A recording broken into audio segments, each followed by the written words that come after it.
admissão do primeiro pagão Cornélio na igreja, lá na cidade de Jope, que hoje é ali praticamente em Tel Aviv, em Israel, em que São Pedro aceitou. Isso era algo inadmissível para os judeus, ou seja, um judeu entrar na casa de um pagão. Entrar na casa de um pagão era pecado grave de impureza para o judeu, mas Jesus mudou isso no cristianismo e o fez por meio de São Pedro. É interessante notar isto. Jesus mostrou a Pedro que ele veio salvar a todos. Não é? Vós sabeis que é proibido a um judeu aproximar-se de um estrangeiro, disse Pedro, né? Ou ir à sua casa. Todavia Deus me mostrou que nenhum homem deve ser considerado profano ou impuro. Por quê? Porque quem já leu os Atos dos Apóstolos, no capítulo 10, Pedro estava, não é, na hora do almoço, com fome, sentado no terraço da casa, rezando, e Pedro teve um êxtase e viu, né, descer 3 vezes um lençol cheio de animais impuros, animais que os judeus não comiam, o porco, né, e outros tipos de animais. O judeu só comia o animal que tinha o casco fendido e que ruminava. Então comia, por exemplo, a vaca, o boi, mas não comia o porco, porque o porco não rumina. E aquela voz que diz, Pedro, pega a mata e come. E Pedro diz, não, Senhor. Pedro percebeu que era Jesus falando com ele, não, Senhor, o Senhor sabe que eu sou um bom judeu. Eu não posso fazer isso, não posso comer esses animais impuros. Então Jesus disse para ele, não chame de impuro o que eu purifiquei. Purificou exatamente com a morte dele, com a ressurreição dele. Estava ensinando a Pedro que o evangelho não era só para os judeus, mas era para todo o mundo, inclusive todos os pagãos também, quem não era judeu, porque até então Pedro achava que ele tinha que pregar só para os judeus. Muito bem, não é? Então, quando Pedro acabou de ter aquelas visões, os servos, os escravos lá de Cornélio, que era um centurião romano que morava ali perto, bateu na casa de Pedro e disse, olha, o nosso chefe lá teve uma visão, mandou chamar aqui um tal de Pedro para ir à casa dele. Né? Pedro foi lá, tinha acabado de ter aquela visão de Jesus, foi lá e ele começou a dizer isso. Olha, vocês sabem que é proibido a um judeu aproximar-se de um estrangeiro, etc. Né? Então Pedro disse isso a Cornélio, né? Não é permitido que um judeu entre, né, na casa de um pagão. E começou a falar, eu estou aqui porque, né, tive essa visão. Tal. E quando ele começou a falar, aconteceu o que na casa de Cornélio? Um verdadeiro Pentecostes. Não é? Então Cristo mostrou a Pedro que veio salvar a todos. Não é? Conhecemos bem o que narra os Atos dos Apóstolos nesse capítulo 10. Depois que Pedro viu o Espírito Santo que diz cair sobre os que ouviam a palavra, né? Atos 10, 44, na casa de Cornélio. Então Pedro não teve dúvidas de batizar a todos da sua casa, uma novidade. Né? E ele disse, pode-se porventura recusar a água do batismo a esses que como nós receberam o Espírito Santo? Então ordenou que fossem todos batizados em nome de Jesus Cristo. Isso foi algo extraordinário. Quando Pedro voltou para Jerusalém, Pedro estava a mais ou menos 100 quilômetros de Jerusalém, ele estava às margens do mar Mediterrâneo, na cidade de Jope, que hoje é mais ou menos Tel Aviv. Quando ele voltou para Jerusalém, os cristãos disseram, Pedro, o que houve? Nós soubemos que você entrou na casa de pagão, ainda batizou os pagãos. Então Pedro explicou tudo. Depois que Pedro explicou tudo, eles aceitaram e entenderam que, então, a salvação não tinha vindo só para os judeus, mas veio para todos. Esse fato foi importantíssimo, meus irmãos, porque foi uma quebra de gelo. A igreja deixou, a partir deste momento, de ser apenas como que uma seita judaica, como eles pensavam, para se tornar realmente uma igreja católica, ou seja, universal, aberta para todos os povos. Né? E é interessante que isso aconteceu com São Pedro. Isso mostra o primado de Pedro, a importância de Pedro. Por que Jesus escolheu fazer essa mudança através de Pedro? Talvez se essa mudança fosse feita através de um outro apóstolo, eles não aceitassem. Né? Então essa foi a primeira vez que os pagãos, os não-judeus, foram admitidos na igreja, isto é, batizados, e por decisão de Pedro. Somente Pedro tinha essa autoridade. Se essa decisão histórica, como eu disse, fosse tomada por outro, podia ser difícil de ter sido aceita lá em Jerusalém. Não é? Mas quando Pedro voltou para lá, as pessoas acharam estranho, mas aceitaram. Não é? Você pode ver isso lá em Atos, capítulo 1, capítulos 11, de 1 até 18. Atos 1, de 11 até 18. Bem, aos olhos de São Lucas, que narrou os Atos dos Apóstolos, a conversão de Cornélio não é simplesmente um caso individual, mas seu alcance é universal. Como eu disse, e sobretudo a ligação deste fato com as decisões do Concílio de Jerusalém, que nós vamos falar nele daqui a pouco, do capítulo 15 dos Atos dos Apóstolos, é muito importante. Deus mesmo, então, mostrou a Pedro que os gentios deviam ser recebidos na igreja sem serem obrigados às prescrições da lei, como, por exemplo, a circuncisão. E Deus mesmo mostrou a Pedro que ele devia aceitar, né, a hospitalidade de um incircunciso, ou seja, de um que não era judeu. É relevante, como eu disse, o fato do Senhor ter introduzido os pagãos na igreja pelo batismo por meio de São Pedro. Isso mostra realmente o desejo de que Jesus teve de estabelecer a igreja através de Pedro.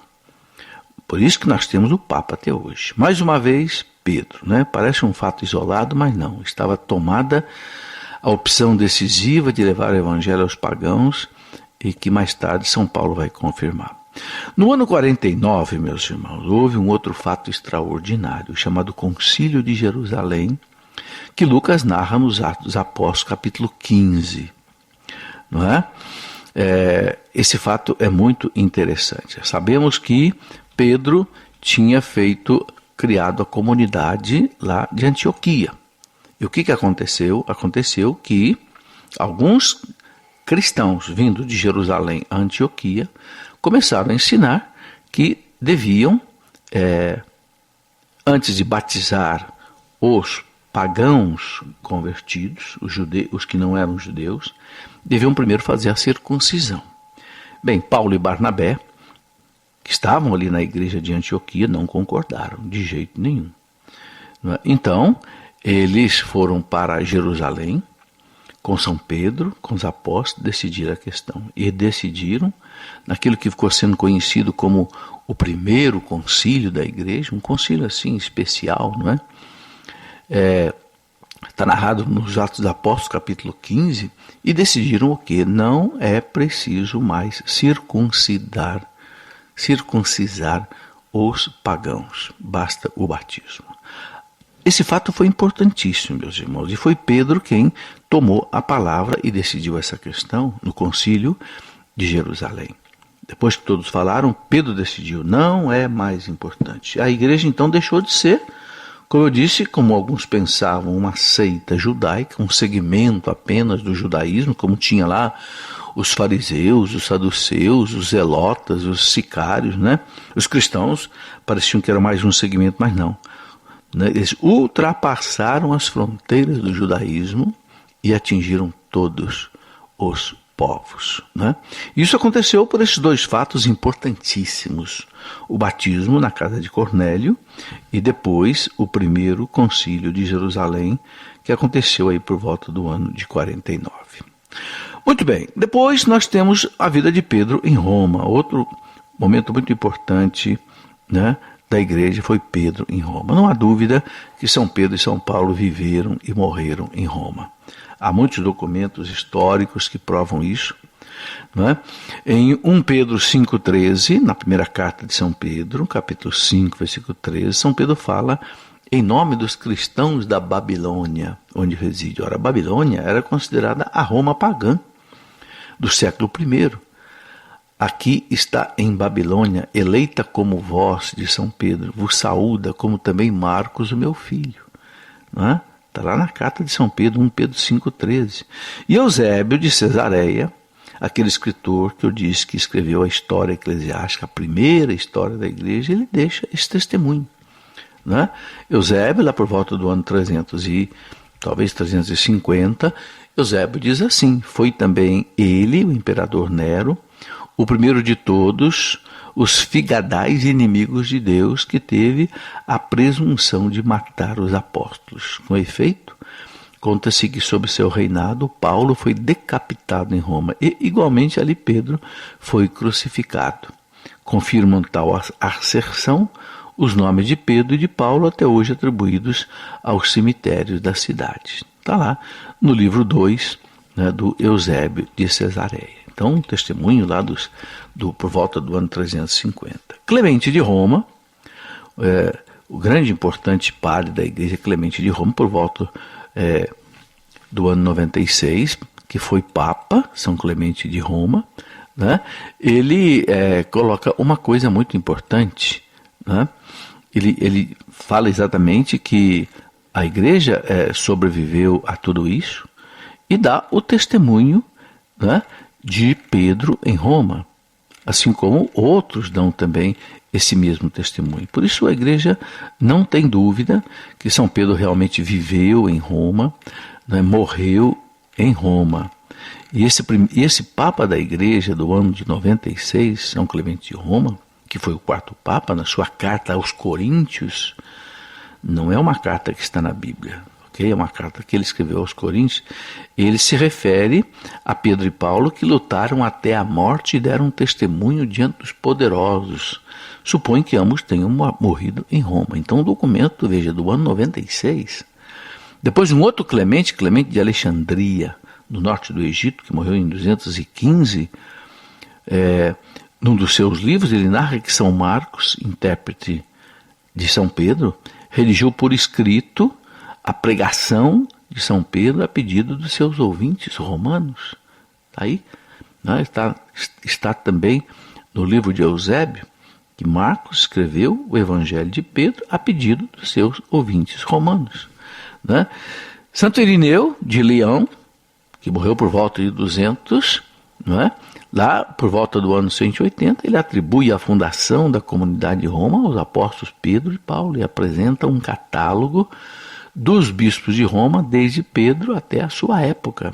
Né? Na obra Contra os Hereges, Santo Irineu dá a lista dos 12 primeiros bispos de Roma, e ele começa exatamente com Pedro. Pedro, Lino, Cleto, Clemente, etc. Entende? Isso o quê? Por volta do ano 180. Um outro sacerdote romano, né, que se chamava Gaio, ele também dá um testemunho muito claro da presença de Pedro em Roma e fala que ali em Roma estão os troféus da igreja. Quem é esses troféus da igreja? Exatamente o túmulo de São Pedro, os restos mortais de São Pedro. Este presbítero romano Gaio, por volta do ano 200, exatamente no tempo do Papa Zeferino, né, numa discussão por escrito com um filósofo chamado Probo, que era chefe da seita dos catafrígios, né, ele fala acerca dos lugares onde foram depositados os despojos sagrados dos apóstolos. Ele diz assim: eu, porém, posso mostrar o troféu do apóstolo, né? Se, pois, né, quereis ir ao Vaticano ou à Via Ostiense, encontrarás os troféus dos fundadores dessa igreja. Está no livro de Eusébio. Né? E muitas outras passagens desse tipo mostram com clareza a presença de São Pedro em Roma. Mas o mais importante, meus irmãos, são as provas da arqueologia. As escavações realizadas debaixo da Basílica atual de São Pedro confirmaram isso em 1949. A primeira Basílica de São Pedro, a gente sabe que ela foi construída pelo imperador Constantino no ano 324, por cima de um cemitério e sobre um terreno inclinado de 11 metros, né, de norte a sul, o que exigiu a colocação de uma laje sustentada por pilastras de 5 metros, 7 metros e 9 metros, uma coisa especial, a fim de se poder construir sobre esta laje as bases da basílica. Ora, isso é algo muito interessante. Os arqueólogos notaram isso, não é? Algo surpreendente. Por que foi feito assim? Se do lado havia um terreno plano, por que o imperador Constantino fez essa ginástica, não é, de engenharia civil? Ora, porque havia ali um cemitério onde estava o túmulo de São Pedro.